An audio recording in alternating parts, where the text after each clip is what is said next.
샬롬, 주님의 이름으로 문안드립니다. 추수감사주의를 지내면서 올해는 유독 더 많은 감사와 고백이 넘쳐났던 것 같습니다. 코로나로 인하여 쉽지 않은 여정을 은혜로 잘 걸어온 것에 대한 감사와 더불어 다시 주님의 은혜로 힘을 내는 자들에게 부어주시는 평강과 기쁨이 넘쳐났던 시간들이 아니었나 생각해 봅니다. 앞으로 우리 교회가 주님의 은혜만을 붙잡고 또 코로나를 넘어서 하나님의 나라를 바라보며 함께 걸어가는 귀한 공동체가 되길 기도합니다. 이를 위해서 오늘 또 우리의 삶 가운데 일어날 변화와 개혁은 무엇인지, 또 하나님이 일하심을 기대해야 될 부분은 무엇인지 말씀을 통해서 함께 살펴보고자 합니다. 오늘 함께 볼 말씀은요, 역대하 15장 1절에서 19절까지 말씀인데요, 앞뒤로 제가 읽고 함께 살펴보도록 하겠습니다. 하나님의 영이 오뎃의 아들 아사랴에게 임하심에 그가 나가서 아사를 맞아 이르되, 아사와 및 유다와 베냐민의 무리들아, 내 말을 들으라. 너희가 여호와와 함께하면 여호와께서 너희와 함께하실지라. 너희가 만일 그를 찾으면 그가 너희와 만나게 되시려니와 너희가 만일 그를 버리면 그도 너희를 버리시리라. 이스라엘은 참 신이 없고 가르치는 제사장도 없고 율법도 없은 지가 오래되었으나 그들이 그 환난 때에 이스라엘 하나님 여호와께로 돌아가서 찾음에 그가 그들과 만나게 되셨나니 그때에 온 땅의 모든 주민이 크게 요란하여 사람의 출입이 평안하지 못하며 이 나라와 저 나라가 서로 치고 이 성읍이 저 성읍과 또한 그러하여 피차 상한 바 되었나니 이는 하나님이 여러 가지 고난으로 요란하게 하셨습니다. 그런즉 너희는 강하게 하라. 너희의 손이 약하지 않게 하라. 너희 행위에게는 상급이 있으리라 하니라. 16절 읽겠습니다.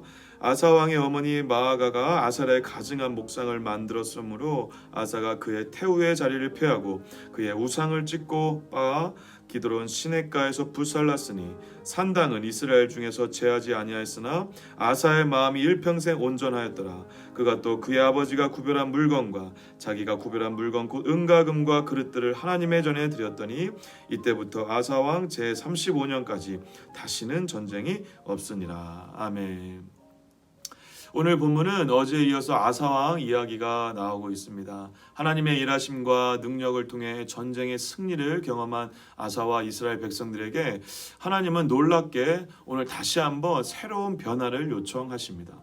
승리의 추위에 안주하기보다 한 걸음 더욱 나아가길 원하시는 것이죠. 선지자 아사랴를 통해 전하신 하나님의 말씀은 2절에 잘 정리가 되어져 있습니다. 바로 너희가 여호와와 함께하면 여호와도 함께하실 것이요 여호와를 찾으면 그가 너희를 만나 주실 것이다 라는 사실입니다. 하나님이 가장 원하시는 삶의 변화는 하나님을 만나고 찾고 있느냐에 있다고 보여집니다. 물론 하나님은 이미 우리와 우리 안에 함께 하십니다. 그럼에도 하나님은 우리 안에 이미 계시기도 하죠. 그럼에도 불구하고 이렇게 말씀하신 이유는 무엇일까요? 우리 안에 있는 수많은 소리와 감정들 속에 마음을 빼앗기면 하나님을 만나고 찾는 일을 소홀히 여길 수 있기 때문에 그렇습니다. 그렇게 되면 이미 함께 하시는 하나님도 누리고 경험할 수 없게 되는 것이죠. 그래서 이스라엘의 변화와 개혁을 위해 격려하시면서 가장 먼저 선지자들을 통해 하셨던 첫 번째 말씀이 바로 어떤 일을 하라고 명령하시기보다 하나님을 만나고 찾으라는 점이 참 의미 있게 보여집니다. 이는 우리의 마음 중심에 하나님을 향한 열망이 있을 때 진짜 개혁이 시작됨을 보여줍니다. 아사 왕을 통해서 이루어지고 있는 이 개혁, 이 진짜 개혁으로 이어질 수 있는 후속 조치와 변화도 가능하게 되기 때문에 그렇습니다. 우리 주변에 무너져 있는 관계와 현실의 문제 속에서 가장 먼저 개혁이 일어날 것은 환경과 다른 사람이 아니라 바로 우리 자신의 마음 중심인 줄 믿습니다. 여호와를 간절히 찾는 자에게 주님은 만나 주실 뿐만 아니라 심령의 개혁을 일으키실 것입니다. 그로 인해 삶의 개혁으로 이어지게 될 것입니다. 무엇보다도 하나님이 우리를 가장 열성적으로 찾고 계실지 모릅니다. 느껴지지 않고 보이지 않지만 하나님은 우리를 향해 끊임없이 다가오시고 찾아오고 계십니다. 그 절정에 찾아오심은 바로 인간의 몸으로 이 땅에 오신 예수 그리스도이셨습니다. 그 성육신과 십자가의 죽으심으로 우리에게 오신 하나님은 우리와 함께 하셨고 또 우리와 함께 죽으셨고 우리와 함께 살아나셨습니다. 그 하나님의 찾으심을 경험하는 은혜가 있기를 간절히 축복합니다. 그것을 발견하는 은혜가 있기를 기도합니다. 무엇보다도 십자가를 통해 그 사실을 더 깊이 경험하는 하루가 되기를 축복합니다. 선지자를 통해 하나님의 말씀을 들은 아사 왕은 놀랍게 심령에 강력한 변화가 일어났고 간절히 하나님을 찾기 시작했습니다. 그런데 이를 위해 한 첫 번째 일은 바로 우상을 제거하는 일이었습니다. 8절 읽어볼까요? 아사가 이 말 곧 선지자 오뎃의 예언을 듣고 마음을 강하게 하여 가증한 물건들을 유다와 베냐민 온 땅에서 없애고 또 에브라임 산지에서 빼앗은 성읍들에서도 없애고 또 여호와의 낭실 앞에 있는 여호와의 제단을 재건하고. 아멘. 온 유다 땅과 빼앗은 에브라임 성읍에서도 가증한 우상 숭배의 물건들을 제거하였습니다. 그리고 여호와의 제단을 재건하게 되죠. 심지어 16절을 보니 어머니 마아가가 아사랴의 목삼을 만들었다고 하는데 그 일 때문에 태우 자리를 폐하기까지 합니다. 정말 놀라운 개혁이 아닐 수 없습니다. 진정한 개혁을 위해서는 정말 우리 안에 있는 모든 우상들을 먼저 제거하는 일이 중요함을 보게 됩니다. 그리고 무엇보다도 여호와의 제단을 재건하였듯이 예배를 재건할 때 영적인 회복과 변화가 일어나게 되는 것입니다.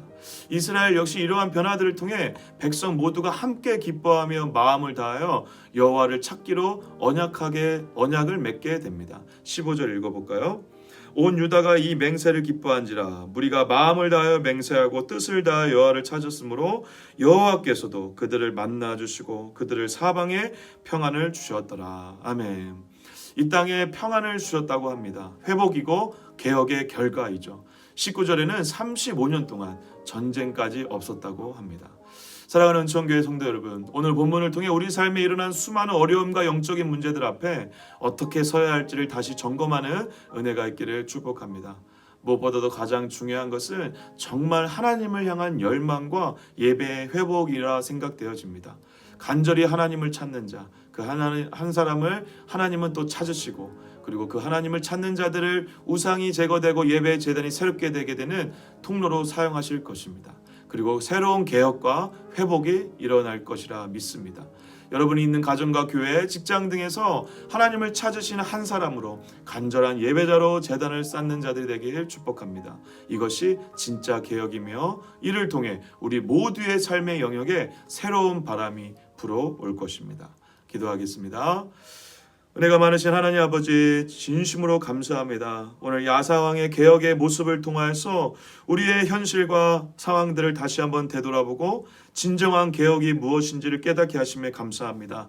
우리 안에 있는 마음의 개혁을 할 수 있게 해주시고 하나님에 대한 열망과 하나님을 찾는 노력들을 통해 하나님을 향한 예배의 개혁을 회복하여서 우리의 마음이 온전히 심령 가운데 변화가 일어나 우리를 통해서 공동체와 가정과 직장이 변화되는 새롭게 개혁되어지는 은혜를 경험할 수 있도록 인도하여 주시옵소서. 500년 전의 종교개혁이 오늘 이 땅에서 우리의 삶 가운데에도 오롯이 드러나고 증명되어지고 더욱더 변화가 일어날 수 있도록 하나님 축복하여 주시옵소서. 그렇게 하실 주님을 기대하고 감사드리며 예수님의 이름으로 간절히 기도드립니다. 아멘. 오늘 말씀을 묵상하시면서 주를 위한 이곳에라는 찬양을 함께 묵상해보면 어떨까요? 하나님이 찾으시는 참된 예배자로 하나님을 찾고 새로운 개혁의 통로가 되시기를 축복합니다. 샬롬.